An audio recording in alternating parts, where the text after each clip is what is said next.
In the dust-crusted pages of forgotten myths, whispers lurk of a leviathan unlike any other. Not a fire-breathing serpent, nor a kraken with icy tentacles. This terror was real, and it stalked the very waters that cradled the Roman Empire.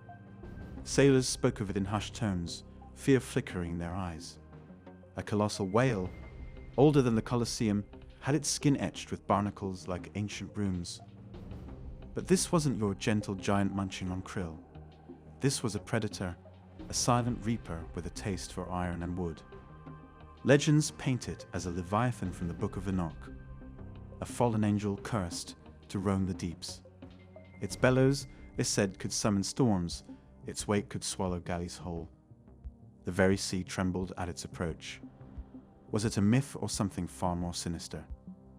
Did a creature of such raw power truly stalk the Mediterranean, its shadow falling across the golden age of Rome?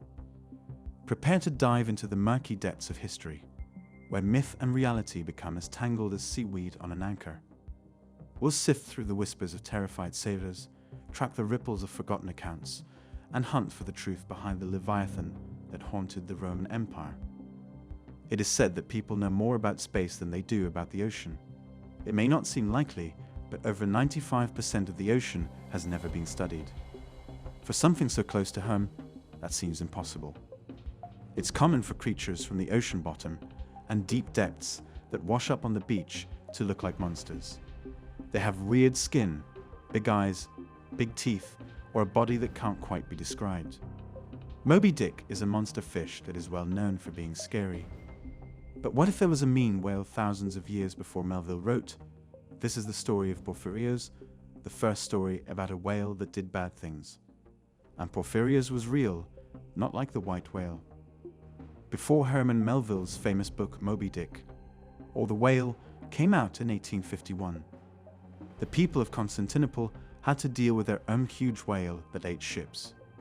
The whale's name was Porphyrios, but no one is sure where the name came from. Some researchers say the name comes from the name of a popular Byzantine charioteer by the same name. More knowledgeable people think the name comes from the mythical giant Porphyrion who fought the Greeks in the Gigantomachy. In the 20th and 21st centuries, a new idea about where the name came from has been put forward. The name Porphyrios may have come from the Greek word porphyr, which means deep purple or imperial purple. His name came from the color of his skin, which could have been grayish purple or dark wine. Some people think that the name Porphyrios means purple boy, which is a cute name for a scary animal. It's never been proven what kind of whale Porphyrios was, but his size, age, bad mood, and color make it sound like he might have been a sperm whale.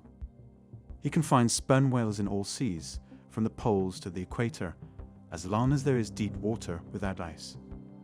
The sperm whale is a very large whale that does not have many natural enemies, unless an entire gang of killer whales chooses to pursue them. They have the potential to live for up to 70 years.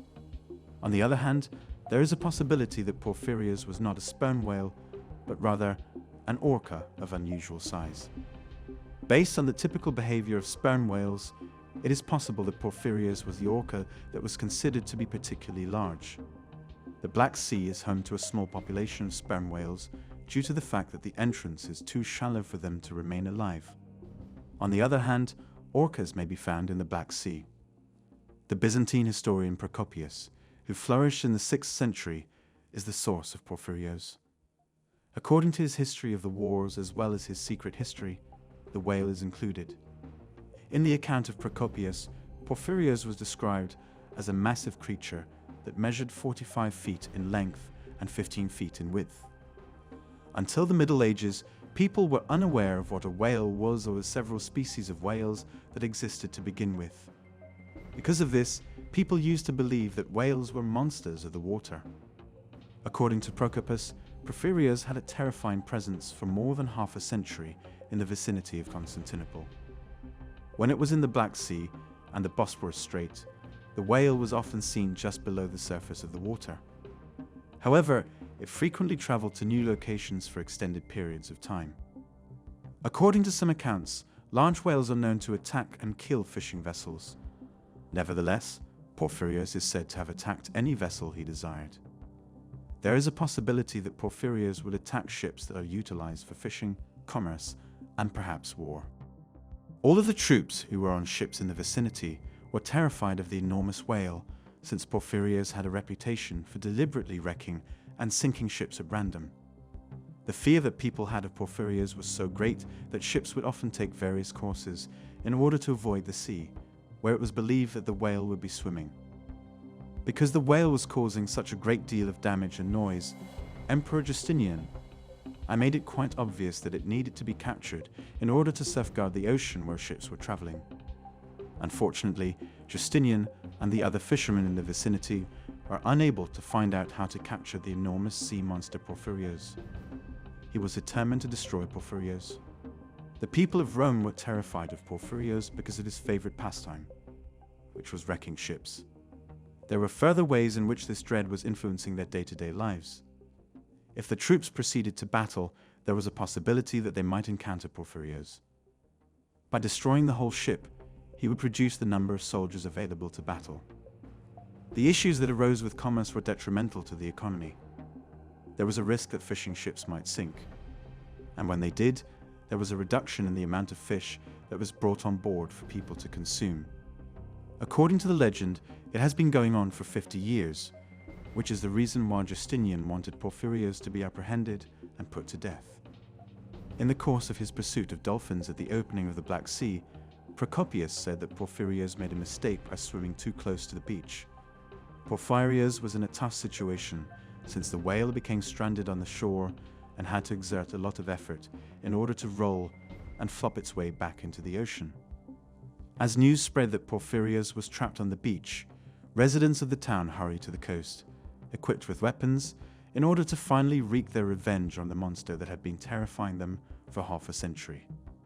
As for Porphyrios, it was already too late. The people in the region used ropes and axes to assault the beast that had washed up on the coast, but the ropes were not able to cut through Porphyrios' thick fur because of its size. When it appeared that the axes did not cause Porphyrios much harm, Procopius recorded that they returned with ropes and carts.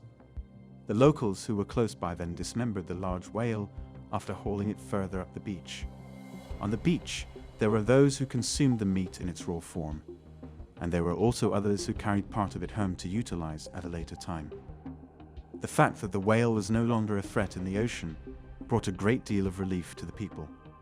Although it seems likely that Porphyrios had already passed away by the time he was taken back from the shore, Procopius does not mention this fact in his writings. If you enjoyed this video, don't forget to hit the like button and subscribe to my channel for more content like this. Feel free to leave your thoughts and suggestions in the comments below.